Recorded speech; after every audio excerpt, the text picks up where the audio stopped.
Section 1.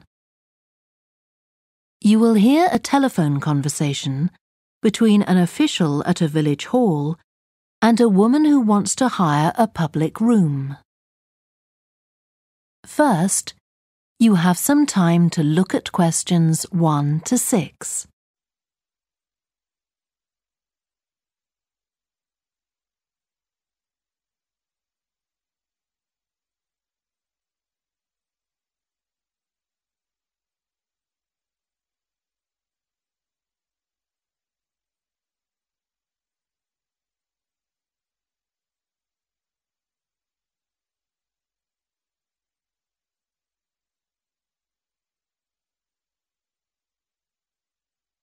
You will see that there is an example that has been done for you. On this occasion only, the conversation relating to this will be played first. Hello? Oh, hello. I wanted to inquire about hiring a room in the village hall for the evening of September the 1st. Let me just see. Yes, we have both rooms available that evening. There's our main hall, that's got seating for 200 people, or there's the Charlton room. The main hall seats 200, so 200 has been written in the space. Now we shall begin. You should answer the questions as you listen, because you will not hear the recording a second time. Listen carefully and answer questions 1 to 6. Hello? Oh, hello. I wanted to inquire about hiring a room in the village hall for the evening of September the 1st. Let me just see. Yes, we have both rooms available that evening. There's our main hall, that's got seating for 200 people, or there's the Charlton room. Sorry? The Charlton room, CHARLTON. That's got seating for up to 100. Well, we're organising a dinner to raise money for a charity, and we're hoping for at least 150 people. So I think we'll go for the main hall. How much would that cost? Let's see.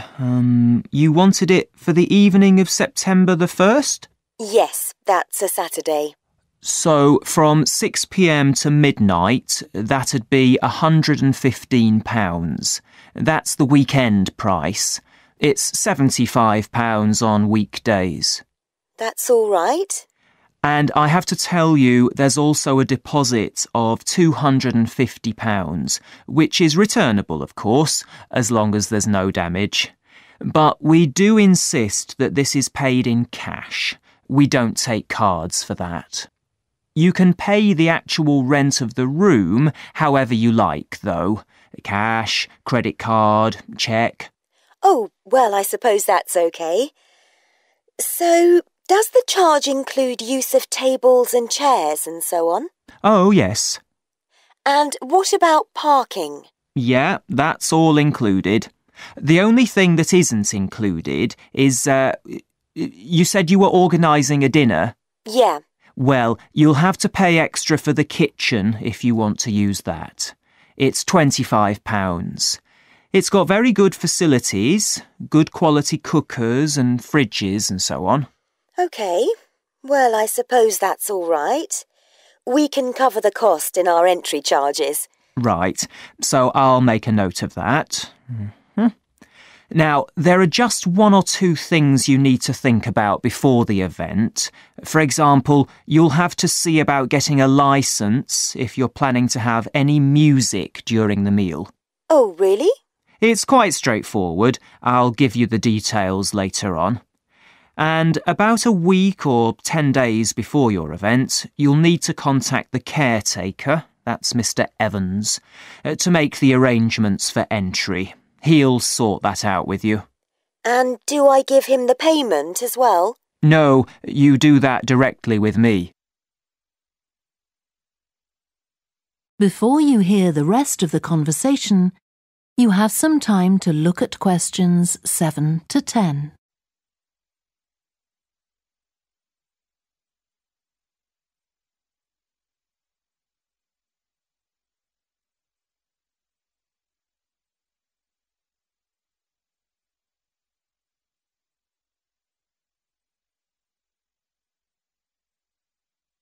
Now listen and answer questions 7 to 10. Right. Now, is there anything I need to know about what happens during the event? Well, as you'll be aware, of course, the building is no smoking throughout. Of course. Now, are you having a band? Yes. Well, they'll have a lot of equipment, so rather than using the front door, they should park their van round the back and use the stage door there. You can open that from inside, but don't forget to lock it at the end. OK. And talking of bands, I'm sure I don't need to tell you this, but you must make sure that no one fiddles about with the black box by the fire door. That's a system that cuts in when the volume reaches a certain level. It's a legal requirement. Sure. Anyway, we want people to be able to talk to one another, so we don't want anything too loud. Oh, that reminds me. We'll be having speeches. Are there any microphones available? Yep, just let the caretaker know. He'll get those for you. Right, now, when the event is over, we do ask that the premises are left in good condition. So there's a locked cupboard, and you'll be informed of the code you need to open that. It's got all the cleaning equipment, brushes and detergent and so on. Right. So what do we need to do after everyone's gone? Sweep the floors, I suppose? Well, actually, they have to be washed, not just swept. Then you'll be provided with black plastic bags, so all the rubbish must be collected up and left outside the door. Of course. We'll make sure everything's left tidy. Oh, and I forgot to ask. I presume we can have decorations in the room? Yes, but you must take them down afterwards. Sure. And the chairs and tables should be stacked up neatly at the back of the room. I'll make sure I've got a few people to help me. That is the end of section 1. You now have half a minute to check your answers.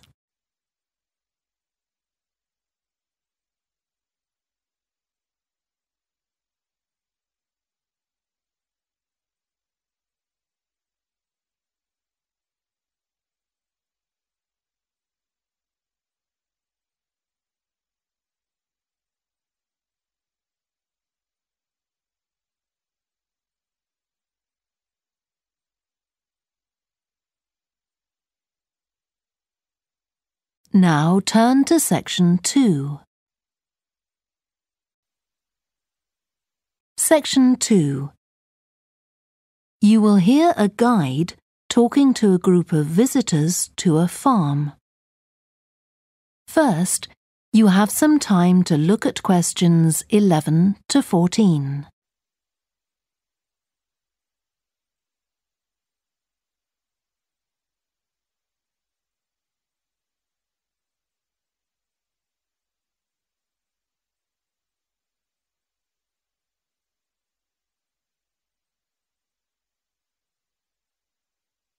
Listen carefully and answer questions 11 to 14.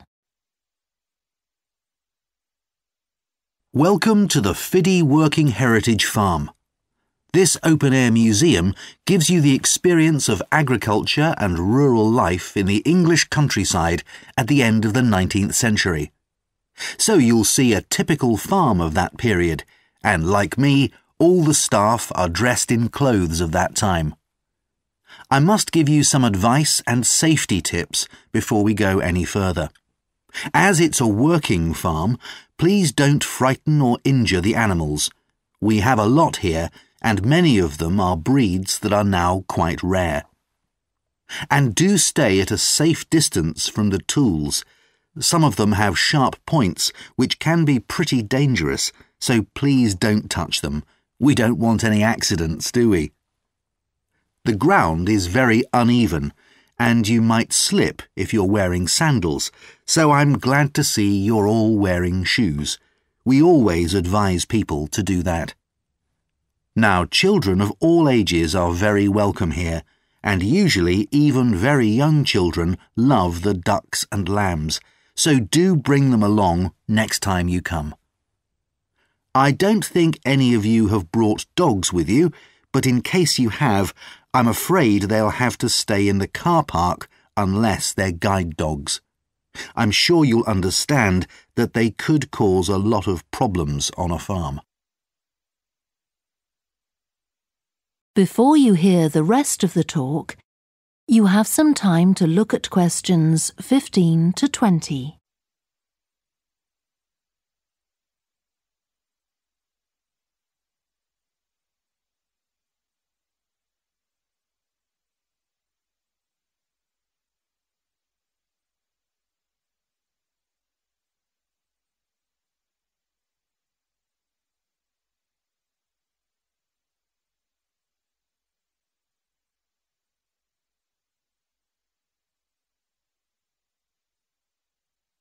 Now listen and answer questions 15 to 20. Now let me give you some idea of the layout of the farm. The building where you bought your tickets is the new barn immediately to your right, and we're now at the beginning of the main path to the farmland, and of course the car park is on your left. The scarecrow you can see in the car park in the corner beside the main path is a traditional figure for keeping the birds away from crops. But our scarecrow is a permanent sculpture. It's taller than a human being, so you can see it from quite a distance. If you look ahead of you, you'll see a maze. It's opposite the new barn, beside the side path that branches off to the right, just over there. The maze is made out of hedges which are too tall for young children to see over them, but it's quite small, so you can't get lost in it. Now, can you see the bridge crossing the fish pool further up the main path? If you want to go to the cafe, go towards the bridge and turn right just before it. Walk along the side path and the cafe's on the first bend you come to. The building was originally the schoolhouse, and it's well over 100 years old. As you may know, we run skills workshops here, where you can learn traditional crafts like woodwork and basket making. You can see examples of the work and talk to someone about the courses in the Black Barn. If you take the side path to the right, here, just by the new barn, you'll come to the Black Barn, just where the path first bends. Now, I mustn't forget to tell you about picnicking, as I can see some of you have brought your lunch with you. You can picnic in the field, though do clear up behind you, of course. Or if you'd prefer a covered picnic area, there's one near the farmyard, just after you cross the bridge. There's a covered picnic spot on the right. And the last thing to mention is Fiddy House itself. From here you can cross the bridge, then walk along the footpath through the field to the left of the farmyard. That goes to the house, and it'll give you a lovely view of it. It's certainly worth a few photographs, but as it's a private home, I'm afraid you can't go inside. Right, well, if you're all ready, we'll set off on our tour of the farm. That is the end of section 2. You now have half a minute to check your answers.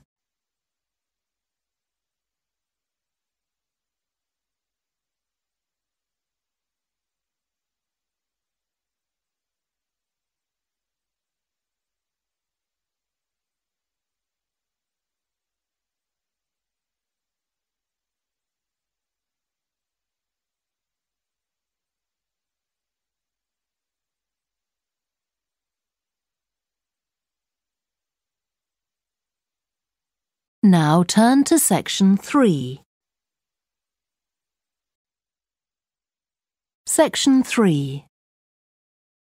You will hear two psychology students called Lisa and Greg discussing a project they have to do. First, you have some time to look at questions 21 to 27.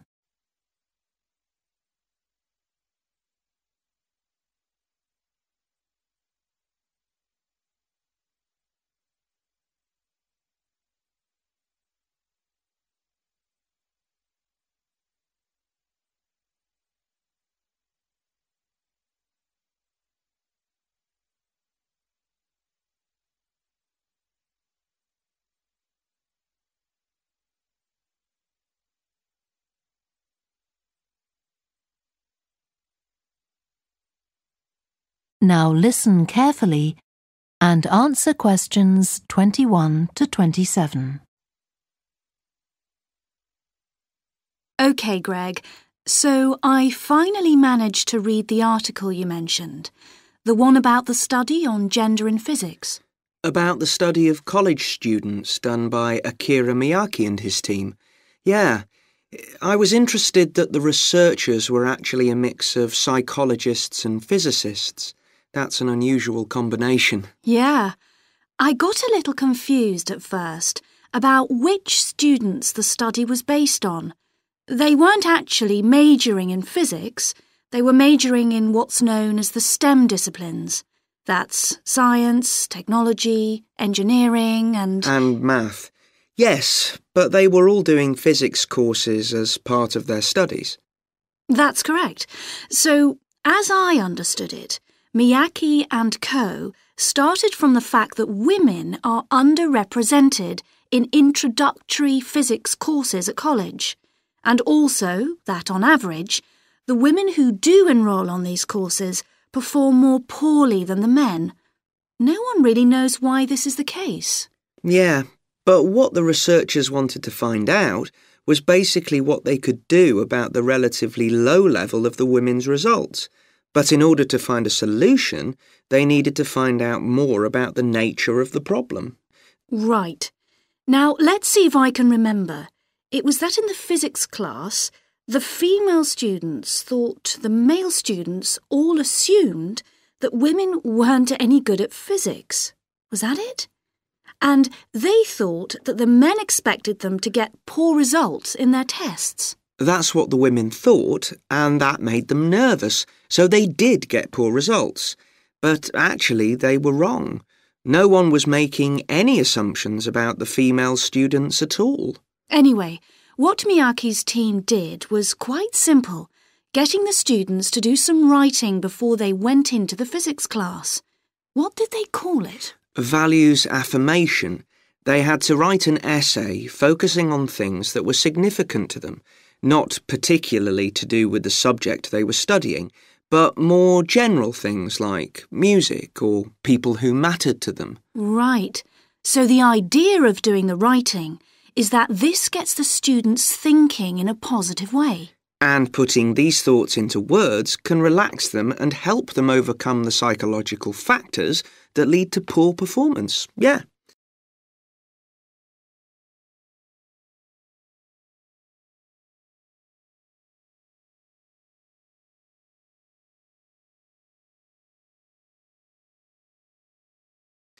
But what the researchers in the study hadn't expected was that this one activity raised the women's physics grades from the C to the B range. A huge change.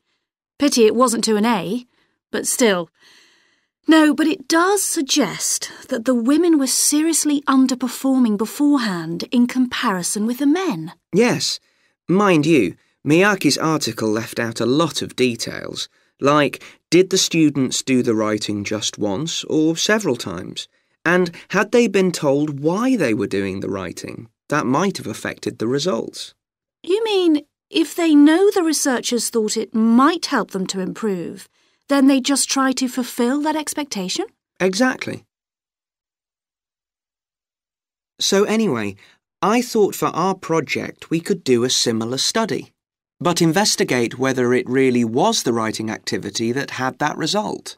OK, so we could ask them to do a writing task about something completely different, something more factual, like a general knowledge topic. Maybe.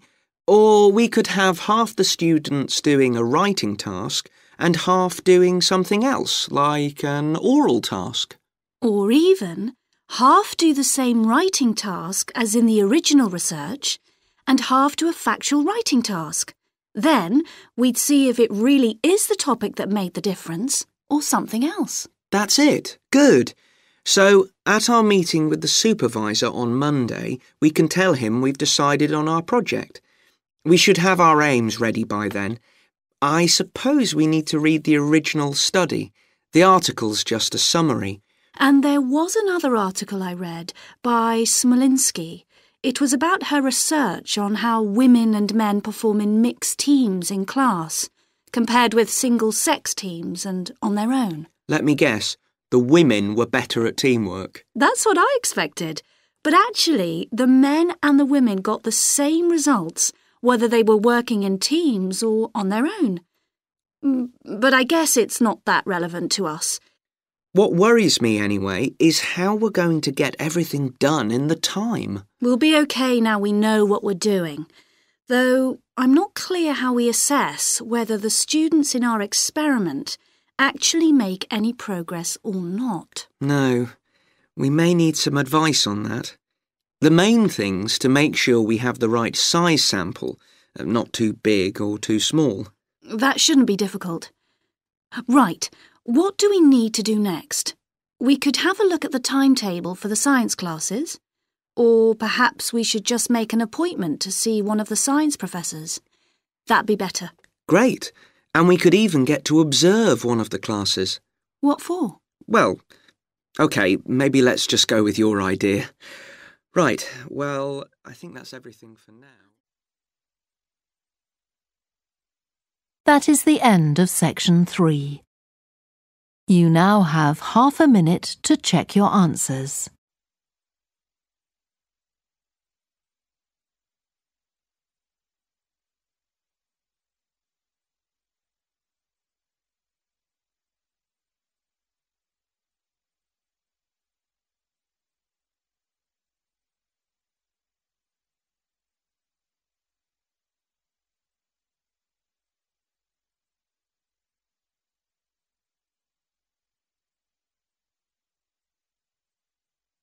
Now turn to section 4. Section 4. You will hear part of a student presentation about the variety of different species that live in the world's oceans. First, you have some time to look at questions 31 to 40.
Now listen carefully and answer questions 31 to 40.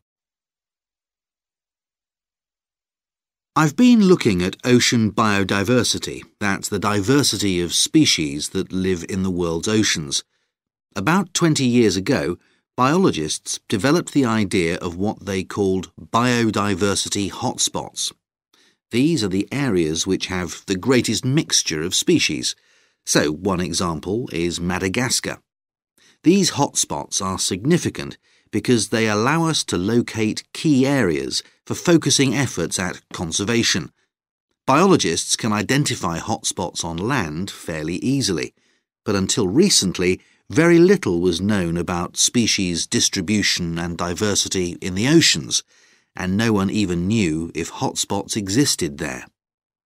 Then a Canadian biologist called Boris Worm did some research in 2005 on data on ocean species that he got from the fishing industry. Worm located 5 hotspots for large ocean predators, like sharks, and looked at what they had in common. The main thing he'd expected to find was that they had very high concentrations of food, but to his surprise, that was only true for 4 of the hotspots. The remaining hotspot was quite badly off in that regard. But what he did find was that in all cases, the water at the surface of the ocean had relatively high temperatures, even when it was cool at greater depths. So, this seemed to be a factor in supporting a diverse range of these large predators. However, this wasn't enough on its own, because he also found that the water needed to have enough oxygen in it. So these 2 factors seemed necessary to support the high metabolic rate of these large fish. A couple of years later, in 2007, a researcher called Lisa Balance, who was working in California, also started looking for ocean hotspots, but not for fish.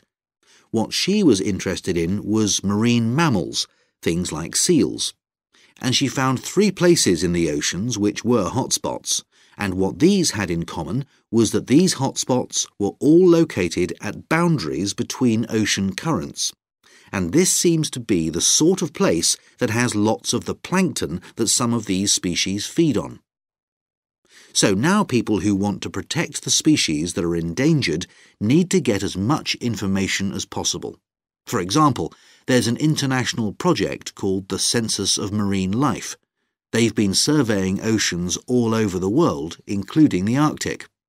One thing they found there, which stunned other researchers, was that there were large numbers of species which live below the ice, sometimes under a layer up to 20 meters thick. Some of these species had never been seen before. They've even found species of octopus living in these conditions. And other scientists working on the same project but researching very different habitats on the ocean floor have found large numbers of species congregating around volcanoes, attracted to them by the warmth and nutrients there.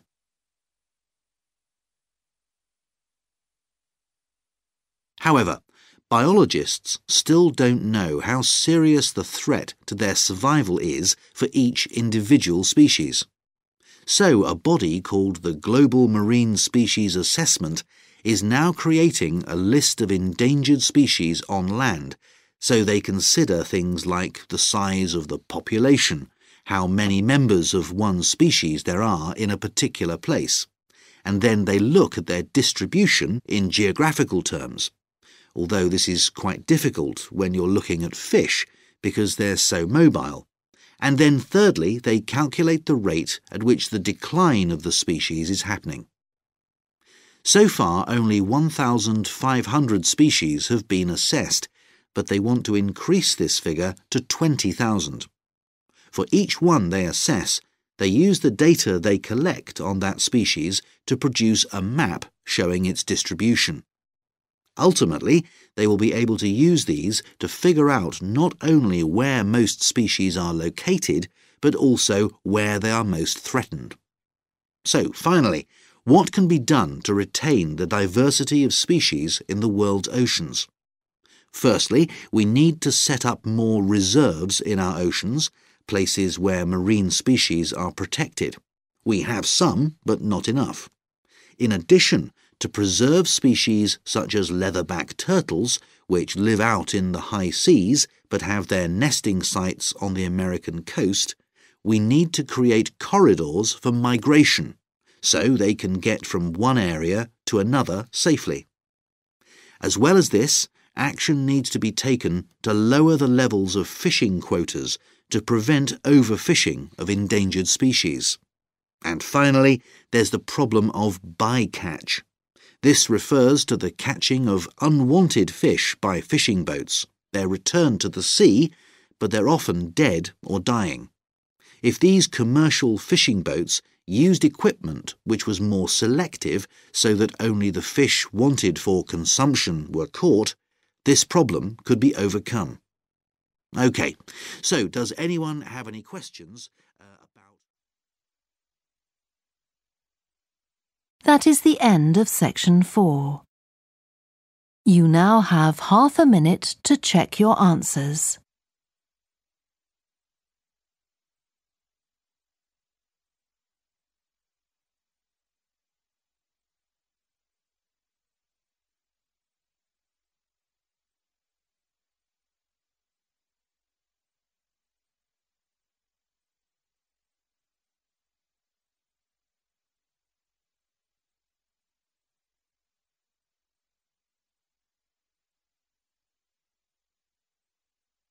That is the end of the listening test.